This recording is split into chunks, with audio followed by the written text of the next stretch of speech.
ইক্ষ্বাকু বংশীয় রাজা দশরথের 4 মহাবল পুত্র ছিলেন: রাম, লক্ষ্মণ, ভরত ও শত্রুঘ্ন। রামের মাতা কৌশল্যা, ভরতের মাতা কৈকেয়ী এবং লক্ষ্মণ ও শত্রুঘ্নের মাতা সুমিত্রা। বিদেহ রাজ জনকের কন্যা সীতার সঙ্গে রামের বিবাহ হয়। প্রথমেই আলোচনা করব রাবণের জন্মকথা নিয়ে। পুলস্থ নামে ব্রহ্মার এক মানসপুত্র ছিলেন। তার পুত্র বৈশ্রবণ। এই বৈশ্রবণই শিবের সখা ধনপতি কুবের। ব্রহ্মার প্রাসাদে তিনি রাক্ষসপুরী লঙ্কার অধিপতি হন এবং পুষ্পক বিমান লাভ করেন। বৈশ্রবণ তার পিতাকে ত্যাগ করে ব্রহ্মার সেবা করেছিলেন। এজন্য পুলস্ত্য ক্রুদ্ধ হয়ে দেহান্তর গ্রহণ করেন। তখন তার নাম হয় বিশ্রবা। বিভিন্ন রাক্ষসীর গর্ভে বিশ্রবার কতকগুলি সন্তান হয়। পুষ্পোৎকটার গর্ভে রাবণ ও কুম্ভকর্ণ, রাকার গর্ভে খর ও শূর্পণখা এবং মালিনীর গর্ভে বিভীষণ। কুবেরের উপর ঈর্ষান্বিত হয়ে রাবণ কঠোর তপস্যা করেন। তাতে ব্রহ্মা তুষ্ট হয়ে তাকে বর দেন যে মানুষ ভিন্ন কোনো প্রাণীর হস্তে তার পরাভাব হবে না। রাবণ কুবেরকে পরাস্ত করে লঙ্কা থেকে তাড়িয়ে দিলেন এবং স্বয়ং লঙ্কার অধীশ্বর হলেন। কুবের গন্ধমাদন পর্বতে গেলেন। ধর্মাত্মা বিভীষণও তারই পদাঙ্ক অনুসরণ করে চললেন। এইভাবে তাদের দিন কাটতে লাগে। রাবণের উৎপীড়নে কাতর হয়ে ব্রহ্মর্ষি ও দেবর্ষিগণ অগ্নিকে অগ্রবর্তী করে ভগবান ব্রহ্মার শরণাপন্ন হন রাবণের বিরুদ্ধে অভিযোগ করার জন্য। ব্রহ্মা আশ্বাস দিলেন যে রাবণের নিগ্রহের জন্য স্বয়ং বিষ্ণু ধরায় অবতীর্ণ হয়েছেন। ব্রহ্মার উপদেশে ইন্দ্রাদি দেবগণ বানরী ও ভল্লুকীর গর্ভে পুত্র উৎপাদন করলেন। দুদুম্ভি নামে এক গন্ধর্বী মন্থরা নামে কুব্জা রূপে জন্মগ্রহণ করলেন। বৃদ্ধ দশরথ যখন রামকে যৌবন রাজ্যে অভিষিক্ত করবার সংকল্প করলেন, তখনই কৈকেয়ীর দাসী মন্থরার প্ররোচনায় কৈকেয়ী রাজার কাছে এই বর আদায় করলেন যে রাম 14 বৎসরের জন্য বনবাসে যাবেন এবং ভরত যৌবনকালে রাজ্যে রাজা হিসাবে অভিষিক্ত হবেন। পিতৃসত্য রক্ষার জন্য রাম তো বনে চলে গেলেন। সীতা ও লক্ষ্মণ তার অনুগমন করলেন। এদিকে পুত্র শোকে দশরথের প্রাণ বিয়োগ হল। ভরত তার মাতাকে ভৎসনা করে রাজ্য প্রত্যাখ্যান করলেন এবং রামকে ফিরিয়ে আনবার ইচ্ছায় বশিষ্ঠাদি ব্রাহ্মণগণ ও আত্মীয় স্বজন সহ চিত্রকূটে গেলেন। কিন্তু রাম সম্মত হলেন না। ভরত নন্দীগ্রামে গিয়ে রামের পাদুকা সম্মুখে রেখে রাজ্য পরিচালনা করতে গেলেন। এদিকে রাম চিত্ত চিত্রকূট থেকে দণ্ডকারণ্যে গেলেন। সেখানে রাক্ষসী রানী শূর্পণখার জন্য জনস্থানবাসী খরের সঙ্গে তাদের শত্রুতা হলো। খর ও তার সহায় দূষণকে স্বয়ং রামচন্দ্র বধ করলেন। শূর্পণখা তার ছিন্ন নাসিকা আর ওষ্ঠ নিয়ে রাবণের পায়ে পড়ে কাঁদতে লাগলেন। রাবণ ক্রুদ্ধ হয়ে প্রতিশোধের সংকল্প করলেন। তিনি তার পূর্ব অমাত্য মারীচকে বললেন, তুমি রত্নশৃঙ্গ বিচিত্র রোমামৃগ হয়ে সীতাকে প্রলুব্ধ করো। রাম তোমাকে ধরতে গেলে আমি স্বয়ং সীতাকে হরণ করব। মারীচ অনিচ্ছা সত্ত্বেও রাবণের আদেশ পালন করলেন। রাম মৃগরূপী মারীচের অনুসরণ করলেন। মারীচ সরাহত হয়ে রামের তুল্য কণ্ঠস্বরে হা সীতা, হা লক্ষ্মণ বলে চিৎকার করে উঠলেন।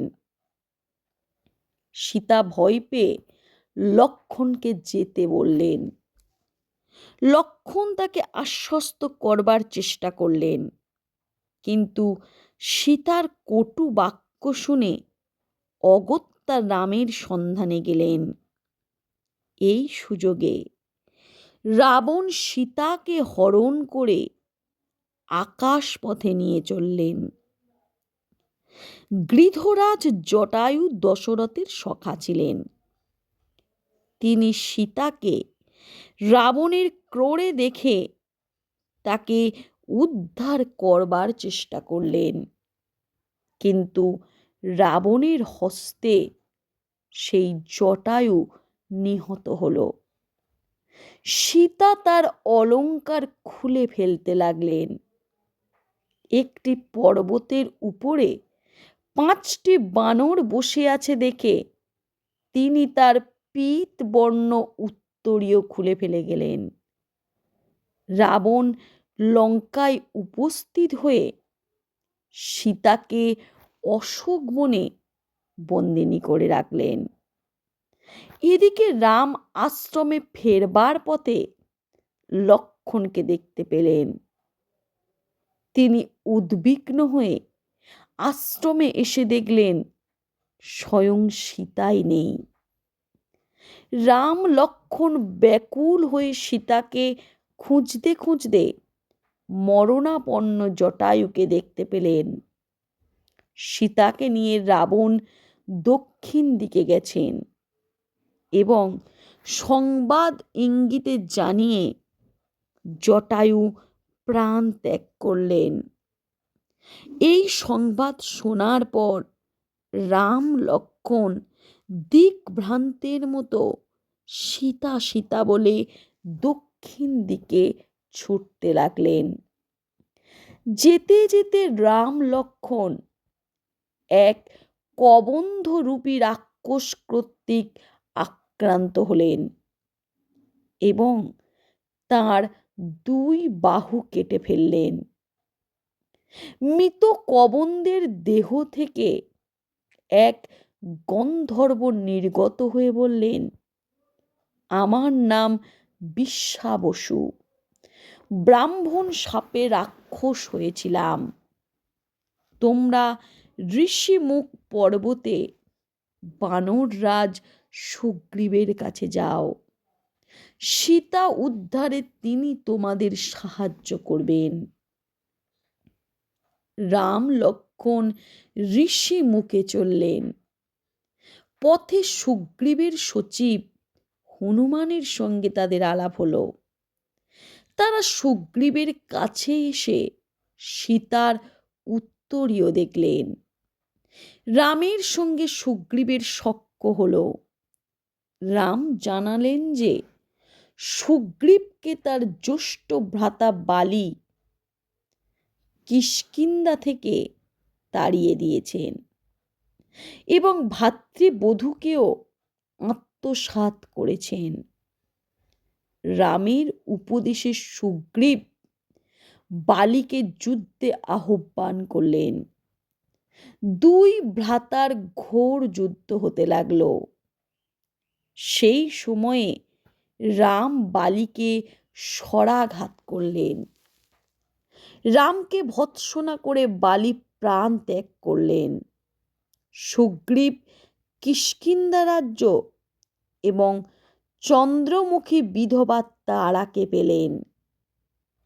এদিকে অশোক বনে সীতাকে রাক্ষসীরা দিবারাত্র পাহারা দিত এবং সর্বদা তর্জন করত। একদিন ত্রিজটা নামে এক রাক্ষসী তাকে বললেন, সীতা, ভয় ত্যাগ করো। অবিন্ধ নামে এক বৃদ্ধ রাক্ষস শ্রেষ্ঠ তোমাকে জানাতে বলেছেন যে রাম এবং লক্ষ্মণ কুশলে আছেন এবং শীঘ্রই সুগ্রীবের সঙ্গে এসে তোমাকে মুক্ত করবেন। আমিও এক ভীষণ স্বপ্ন দেখেছি, যেখানে রাক্ষস সেনা রাম ও লক্ষ্মণ কর্তৃক সব ধ্বংস হয়ে যাচ্ছে।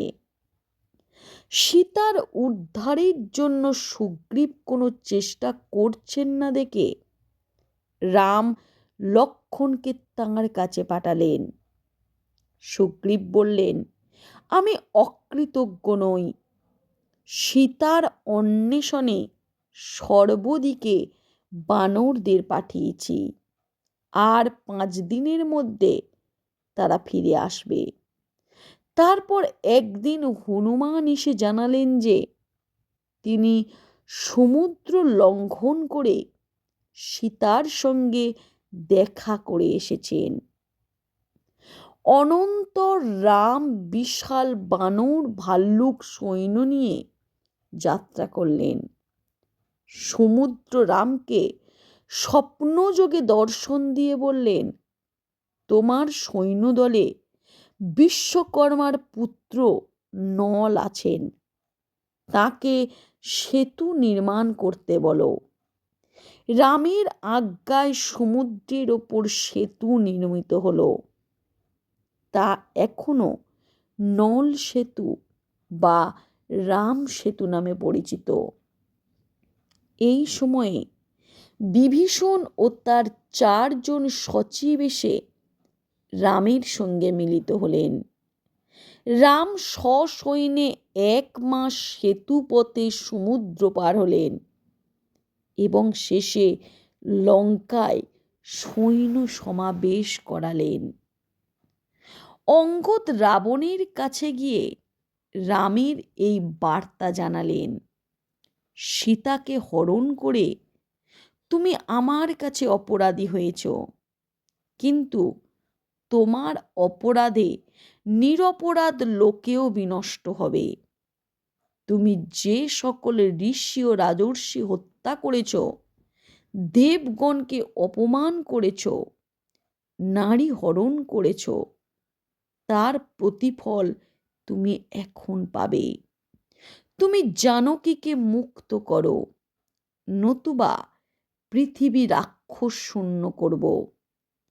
রাবণের আদেশে 4 জন রাক্ষস অঙ্গদকে ধরতে গেল। তিনি তাদের বধ করে রামের কাছে ফিরে এলেন। এদিকে রামের আজ্ঞায় বানররা লঙ্কার প্রাচীর ও গৃহাদি ভেঙে ফেলল। 2 পক্ষে ঘোর যুদ্ধ হতে লাগল। প্রশস্ত ধূমাঙ্খ প্রভৃতি সেনাপতি এবং বহু রাক্ষস নিহত হল। লক্ষ্মণ ও কুম্ভকর্ণকে স্বয়ং রাম বধ করলেন। ইন্দ্রজিৎ মায়া বলে অদৃশ্য হয়ে রাম লক্ষ্মণকে শরাঘাতে নির্জিত করলেন। সুগ্রীব মহা ঔষধি বিশল্য দ্বারা তাদের সুস্থ করলেন। বিভীষণ জানালেন যে কুবেরের কাছ থেকে এক যজ্ঞ মন্ত্রসিদ্ধ জল নিয়ে এসেছে। এই জলে চোখ ধুলে অদৃশ্য প্রাণীদের দেখা যায়। রাম, লক্ষ্মণ, সুগ্রীব, হনুমান প্রভৃতি সেই জল চোখে দিলেন। তখন সমস্তই তাদের দৃষ্টিগোচর হল। ইন্দ্রজিৎ আবার যুদ্ধ করতে এলেন। বিভীষণ ইঙ্গিত করলেন যে ইন্দ্রজিৎ এখনো আহ্নিক করেননি। এই অবস্থাতেই তাকে বধ করা উচিত। কিছুক্ষণ ঘোর যুদ্ধের পর লক্ষ্মণ শরাঘাতে ইন্দ্রজিতের দুই বাহু এবং মস্তক ছেদন করলেন। পুত্র শোকে বিভ্রান্ত হয়ে রাবণ সীতাকে বধ করতে গেলেন। অবিন্ধ তাকে বললেন, স্ত্রী হত্যা অকর্তব্য, আপনি এর স্বামীকেই বধ করুন। রাবণ যুদ্ধভূমিতে এসে মায়া সৃষ্টি করলেন। তার দেহ থেকে তখন শত সহস্র অস্ত্রধারী রাক্ষস নির্গত হতে লাগল। তিনি রাম লক্ষ্মণের রূপ গ্রহণ করে ধাবিত হলেন। এই সময়ে ইন্দ্র সারথি মাতলি এক দিব্য রথ এনে রামকে বললেন, আপনি এই রথে চড়ে যুদ্ধ করুন। রাম রথাহরণ করে রাবণকে আক্রমণ করলেন। রাবণ এক ভীষণ শূল নিক্ষেপ করলেন। রাম তা শরাঘাতে ছেদন করলেন। তারপর তিনি তার তৃণ থেকে এক উত্তম স্বর তুলে ব্রহ্মাস্ত্র মন্ত্রে প্রভাবান্বিত করলেন এবং তাকে আঘাত করলেন। সেই স্বরের আঘাতে রাবণের দেহ, অশ্বরথ ও সারথি প্রজ্বলিত হয়ে উঠল। রাবণের ভস্ম পর্যন্ত রইল না। রাবণ বধের পর রাম বিভীষণকে লঙ্কা রাজ্য দান করলেন। অনন্তর বৃদ্ধ মন্ত্রী অবিন্ধ বিভীষণের সঙ্গে সীতাকে নিয়ে রামের কাছে এসে বললেন, সুচরিত্রা দেবী জানকীকে গ্রহণ করুন। বাষ্পা কুলনয়না শোকার্তা সীতাকে রাম বললেন, বৈদেহী, আমার যা কর্তব্য তাই করেছি। আমি তোমার পতি থাকতে তুমি রাক্ষস গৃহে বার্ধক্য দশা পাবে, তা হতে পারে না। এই কারণেই আমি রাবণকে বধ করেছি। আমার ন্যায় ধর্মজ্ঞ লোক পর হস্তাগতা নারীকে ক্ষণকালের জন্যও নিতে পারে না। তুমি সচ্চরিত্রা বা অসচ্চরিত্রা যাই হও, কুক্কুরভুক্ত হবির ন্যায় তোমাকে আমি ভোগের জন্য নিতে পারি না। এই দারুণ বাক্য শুনে সীতা ছিন্ন কদলী তরুণ ন্যায় ভূপতিত হলেন। এই সময়ে ব্রহ্মা, ইন্দ্র, অগ্নি, বায়ু প্রভৃতি দেবগণ, সপ্তর্ষিগণ এবং দিব্যমূর্তি রাজা দশরথ হংসযুক্ত বিমানে এসে দর্শন দিলেন। সীতা রামকে বললেন, রাজপুত্র, তোমার ওপর আমার ক্রোধ নেই। স্ত্রী পুরুষের গতি আমার জানা আছে। যদি আমি পাপ করে থাকি তবে আমার অন্তশ্চর প্রাণবায়ু আমাকে ত্যাগ করুন। যদি আমি স্বপ্নেও অন্য পুরুষকে চিন্তা না করে থাকি তবে বিধাতার নির্দেশেই তুমি আমার পতি থাকো। তখন দেবতারা রামকে বললেন, অতি সূক্ষ্ম পাপ ও মৈথিলীর নেই, তুমি একে গ্রহণ করো। দশরথ বললেন, বৎস, তোমার মঙ্গল হোক। 14 বর্ষ পূর্ণ হয়েছে, তুমি অযোধ্যায় গিয়ে রাজ্য শাসন করো। মৃত বানরগণ দেবগণের বরে পুনরুজ্জীবিত হল। সীতা হনুমানকে বর দিলেন, পুত্র, রামের কীর্তি যতদিন থাকবে তুমিও ততদিন বাঁচবে। দিব্য ভোগ্যবস্তু সর্বদাই তোমার নিকট উপস্থিত হবে। তারপর রাম সীতার সঙ্গে পুষ্পক বিমানে কিষ্কিন্ধায় ফিরে এলেন এবং অঙ্গদকে তার রাজ্যে অভিষিক্ত করে সুগ্রীবাদির সঙ্গে অযোধ্যায় যাত্রা করলেন। নন্দীগ্রামে এলে ভরত তাকে রাজ্যের ভার প্রত্যার্পণ করলেন। শুভ নক্ষত্রযোগে বশিষ্ঠ ও বামদেব রামকে রাজপদে অভিষিক্ত করলেন। সুগ্রীব, বিভীষণ প্রভৃতি স্বরাজ্যে ফিরে গেলেন। রাম গোমতী তীরে মহাসমারোহে 10 অশ্বমেধ যজ্ঞ সম্পন্ন